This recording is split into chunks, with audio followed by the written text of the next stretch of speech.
সন্ধ্যার পর পর শুয়ে পড়ে, আর আমাদের বাঙালির রাত শুরুই হয়ে হলো 10টার পর, তাই না? আমরা অফিস আদালত থেকে আইসা বাসায় রিমোট নিয়া জামা টামা খুলে ধুইয়া বৈশা, এরপরে আমরা আয়সার নামাজ যদি পড়ি নামাজি হই, আর বেনামাজি হলে তার কোনো কথাই নেই। আইসা আমরা সোফা বসে এবার আমরা রিমোট দিয়া একটা পর একটা চ্যানেল পাল্টাতে থাকি, এরপরে মোবাইলে ফেসবুকে হাতাইতে থাকি, খাওয়া দাওয়া করে শুধু আমাদের 12টা, 12:30, 1টা। এই যে দেরিতে ঘুমাই, আমাদের জীবনের প্রোডাক্টিভিটি নষ্ট হয়ে যায়, বরকত নষ্ট হয়ে যায়। যে তরুণ তার প্রোডাক্টিভিটি বাড়াতে চায়, সেজন্য রাতে তাড়াতাড়ি ঘুমায়। রাতে তাড়াতাড়ি ঘুমায়, যেগুলো রাতে করবেন ওগুলো সকালে করবেন। অনেক যুবক আছে পড়াশোনা করে রাত 12টা পর্যন্ত। আরে ভাই, রাত 10টায় আপনি ঘুমিয়ে যান। এই যে 2 ঘন্টা পড়লেন, ভোর রাতে উঠে ফজরের সময় 2 ঘন্টা পড়েন, ওই 2 ঘন্টা এই 2 ঘন্টার চেয়ে অনেক বেটার হবে। কারণ 6-7 ঘন্টা 8 ঘন্টা ঘুমের পরে যে ফ্রেশ মুড থাকবে, ওই সময় পড়লে সেই পড়াটা অনেক তাড়াতাড়ি আপনার আত্মস্থ হবে।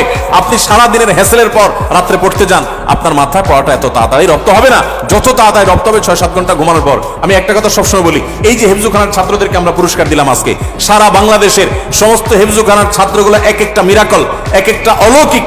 কারণ এই যে অলৌকিকত্ব, এক একটা অলৌকিক বিষয় এদের মধ্যে রয়েছে, সেটা হলো যে এরা সবাই ছোট ছোট বাচ্চা মানুষ। 30 পারা কোরআন হেফজ করে ফেলে মাত্র 2 বছরে, 1 বছরে, 6 মাসে, বিভিন্ন সময়।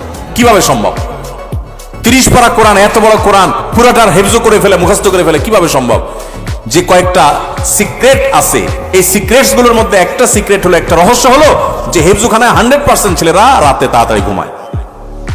তারা রাত 10টার ভিতরে 100 ভাগ হেফজখানার ছাত্র সারা বাংলাদেশে ঘুমায় পড়ে। কোথাও পাবেন না 10টা বড় ছেলেরা পড়ালেখা করে, সব 10টার মধ্যে ঘুমায় যায়। পুরা কোরআন হেফজ করে ফেলে অল্প সময়ের মধ্যে, আবার রাত জেগা পড়ে না। কিভাবে সম্ভব? কারণ তারা ওই যে আবার ভোরে উঠে যায়, ভোরে উঠে পড়ে। ওই ভোরের সময়টা রাতের 4 ঘন্টা, আর তখন 1 ঘন্টার সময়। এই জন্য প্রোডাক্টিভিটি বাড়াতে চাইলে রাতে তাড়াতাড়ি ঘুমাইতে হবে। যেটা রাত জেগে করবেন, যে কাজটা সেটা ভোরে করবেন। 1 2 নম্বর হলো সকালে ঘুমাবেন না। সকালে ঘুমানো যাবে না।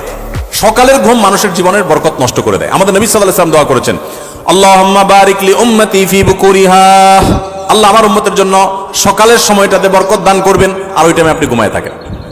সকালে আপনি পড়ালেখা করেন ছাত্র মানুষ, তাহলে পড়ালেখা বরকত হবে। আপনি কর্মজীবী কাজ করেন, আপনার কাজে বরকত হবে। আপনি কৃষক কৃষি কাজ করেন, আপনার জীবনে বরকত হবে। আমাদের সমাজে, আমাদের দেশে 9টা 10টা, সকাল 9টা 10টা 11টা আগে দোকান খোলে না, কারণ পাবলিক ঘুমায় থাকে না, একটা না, রাত জায়গায় আড্ডা মারে আর সকালে ঘুমায় থাকে। ঠিক না ভাই? ঠিক। আমাদের প্রোডাক্টিভিটি নষ্ট হয় এই কারণে। আপনি কিছুদিন এটা করে দেখেন, দেখবেন আপনার জীবনে কি পরিমাণ বরকত এসেছে। আলহামদুলিল্লাহ, আমি আমার বাসায় আমার ফ্যামিলির সদস্যদের এটার উপরে উদ্বুদ্ধ করেছি, তারা আমল করে, রাতে তাড়াতাড়ি ঘুমায় পড়ে। 10টার ভিতরে সবার ঘুম শেষ, আর সকালে কোনো ঘুম নেই। ভোর থেকে উঠে যার যার কাজে সে লেগে যায়। আবার দরকার হলে দুপুরে একটু ঘুমাবেন, সুন্নাত সেটা, আর এর বাইরে কোনো কাজ করবেন না। তাহলে প্রোডাক্টিভিটির জন্য 1 নম্বর হলো রাতে তাড়াতাড়ি ঘুমাবেন। 2 নম্বর হলো ফজর পরে ঘুমাবেন না, ফজর পরে জেগে থাকবেন, কাজ শুরু করবেন। আর রাতে তাড়াতাড়ি ঘুমালে এমনি ফজরের সময় আপনি ঘুমিয়ে যাবে, কারণ সারা রাত বড় রাত ঘুম হয়ে যাবে ইনশাল্লাহ। 3 নম্বর এবং সর্বশেষ প্রোডাক্টিভিটির জন্য যেটা বলতে চাই, তা হলো এই মোবাইল এবং বিভিন্ন রকমের ডিভাইসের নেশা বন্ধ করতে হবে। তা না হলে প্রোডাক্টিভিটি কখনো বাড়বে না। মনে রাখবেন, মোবাইলের নেশায় বুধ হয়ে থাকে আর জীবনে বড় কিছু করতে পারছে মানে একটা মানুষ পৃথিবীতে আপনি খুঁজে দেখাতে পারবেন না, একটা মানুষও না।